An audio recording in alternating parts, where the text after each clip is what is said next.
Welcome back to the Spotlight on Success show. I'm your host, Joe Blasco, and today we have ChristineCeret and Connie Criswell, both from Vision Care. And I believe the name of the company is it Vision Care Specialists? Professional Vision Care Associates. I knew I'd get it right eventually. Professional Vision Care Associates. And Christine, we go way back. Yes, back. we did. This young lady was just not even born yet when I actually worked as an assistant to your mother on a show. In fact, it was the very first thing that I did professionally in Hollywood, and it wasn't in Hollywood. It was in San Francisco at Stage A. I'll never forget, Stage A, and it was for PBS, and it was called Glory Hallelujah. Now, do you know how long I have hunted to find a copy of that tape? But if there's anybody out there within the sound of my voice that knows where I can get a copy of Glory Hallelujah, a PBS show about the Civil War that we did in 1967, I think it was 67, could have been 66. Please let me know. Right? Yes, my mom would love a copy too. Oh, definitely. Okay, not for me, but for Raffaella as well.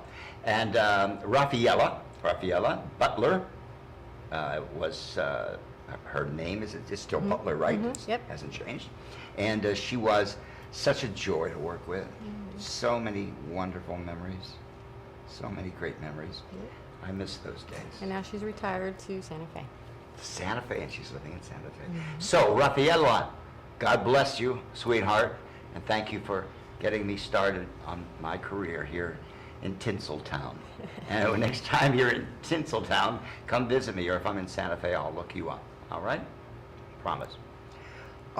Now, you have gone on to great heights in your own career.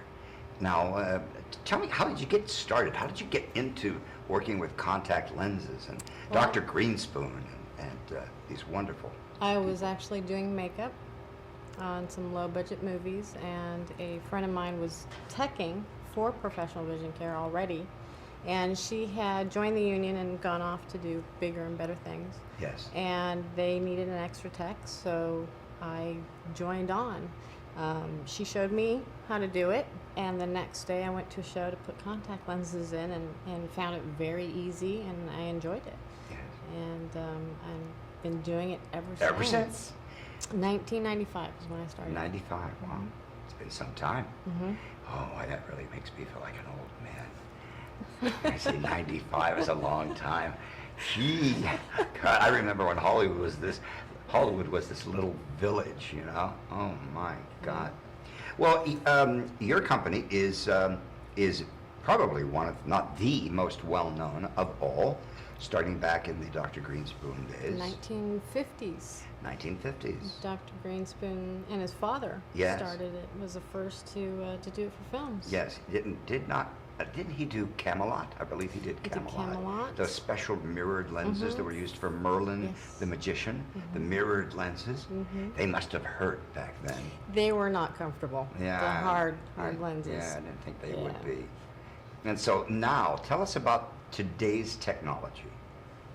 Well, it's a soft lens. Yes. Much more comfortable.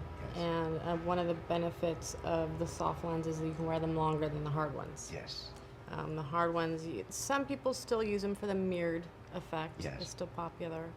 But you can only wear them for an hour and a half at the most. Yes. And then they have to come out, which does not work well with film.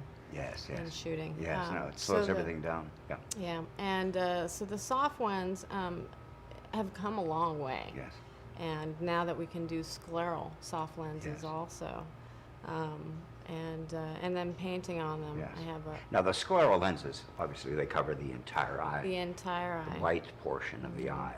Now, do you find that you use scleral lenses very often these days for? We use them a lot. Yeah, there's And they're comfortable. They're not like they used to be. Well, some people find them more comfortable than others. They still can be irritating. if not worn correctly. Yes. And but some people can tolerate them, some people cannot. Yes.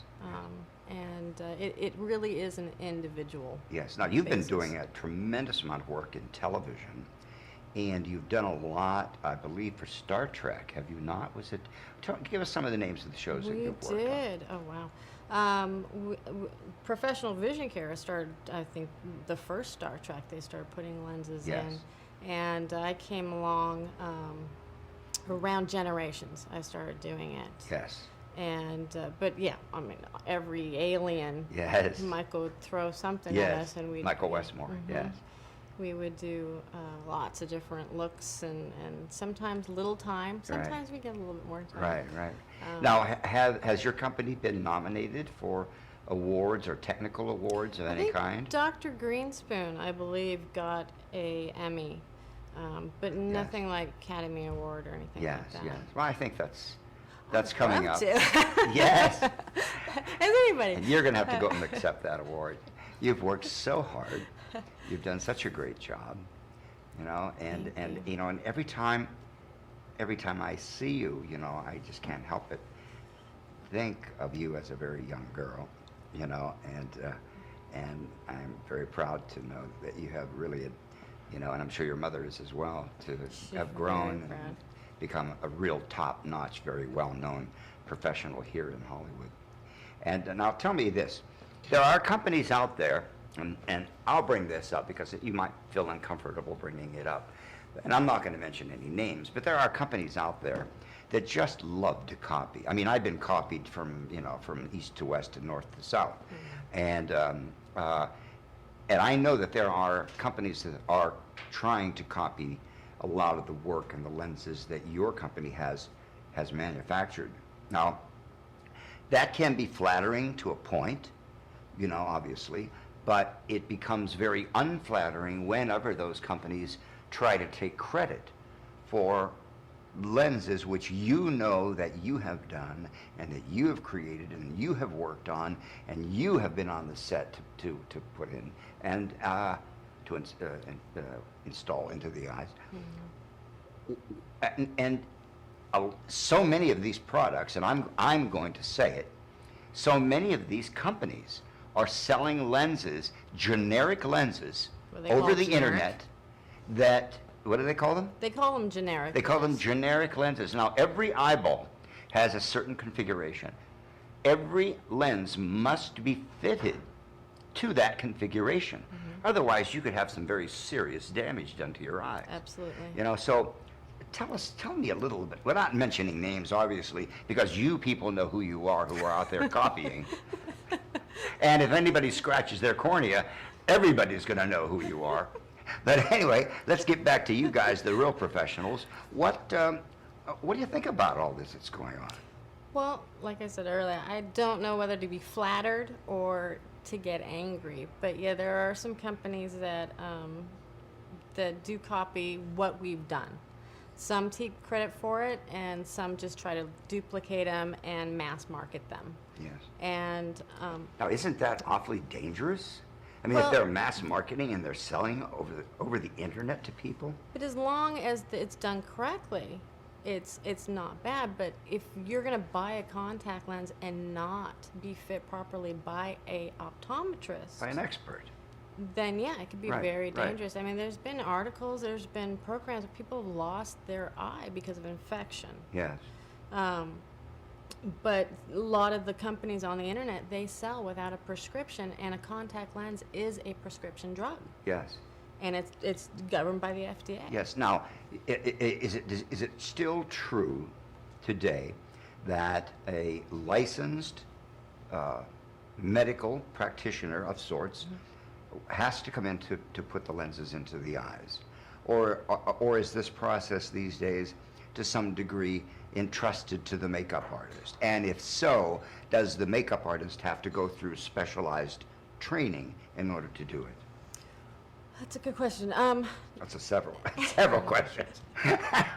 Don't ask me to repeat them because my memory isn't the same as it was years ago. There are several reasons why makeup artists should not put contact lenses in, and one of them is cleanliness. I know the makeup artists, they use their hands for palettes. You got to Right. keep your hands clean while They're not dealing with supposed to that. be. If you watch some of my old Back in Time tapes, we've got Mm-hmm. a segment, Back in Time, and it shows me with my hand, and there's all these colors all over, which is what we used to do. Our hands were our palettes. But now we work on palettes, and it's all very sanitary, at least to the eye it is. But you're right. So with these dirty hands, they're putting lenses in. So, well, let's hope their Well, hands are not yes. dirty. But it is a cleanliness thing Yes. to keep your hands constantly clean, and they're constantly touching up the makeup. Yes. And also, I mean, to me, it doesn't seem like they have enough time to really concentrate on the eyes. They want to Yes. concentrate on their makeup. Exactly, That's exactly. what they're doing. So it's better to hire a lens technician, whether Yes. it's our company, any company. Just Yes. have a trained professional to Yes. take care of the eyes. And there's also environments on set, fake snow, wind, the smog, Yes. all of those things. Yes. A technician knows and prepared to deal with those. Yes. Like on The Grinch, they had, all this fake snow constantly blowing in Jim Yes. Carrey's eye, and it was miserable for Yes, him. yes. And a technician had to be there all the time to keep his eyes lubricated and just to stand by if any of Yes. the snow got under the lens. Yes. And I believe at one time it did. But it's better off to just keep the two separate. Yes, absolutely. And No, now I it doesn't agree. have to be a licensed doctor, but a licensed tech or somebody that's working for a doctor. Now, let's say a production company or a makeup artist wants to learn how to do this. Does your company offer No. professional vision care specialists? Do they offer training to people? There have been times because of budgets and what have you. I mean, those makeup artists out there know who they are, that we have had to help them Yes. learn, and we don't like to do it. We'd Yes. rather have our technicians there, but Yes. there have been times we've had to, Yes. and it's been very few. Yes. To what degree do makeup artists assist in designing the contact lot. lenses? A lot. A lot. Yes. I've Give me an gotten- example. A lot of the makeup shops that I work with, Stan Winston Studios, Matthew Mungle, Greg Cannon, they will send Tom me Berman. K&B. K&B. They will send me Did we designs. forget any of them? Well, Rick Baker. Sorry, Rick. All of you out there, Captive Audience. That's Or, right, Captive yeah. Audience. Well, isn't that Greg? Or no, Greg's not Drac Studios. there. Yes, now. Drac Yes. Studios. They will send me designs. Yes. And I will do my best to duplicate it Yes. as close as possible. Yes. There are times when I cannot. Some of the designs, they go from edge to edge, Yes. and of course, an eye is oval, Yes. and a lens is round. Yes. So it's not going to go to edge. So I Yeah. have to adjust things to Yes. their design. Yes. And there are other times where they just call me on the phone and this is kind of what we want, and I'll Yeah. have to try and come up with what they want. Right, And right. sometimes it takes a few Yes. designs to get it right, but I'd say majority is I'm sent designs. Yes. Excellent. Well, Christine, we have, and we could talk for hours about this.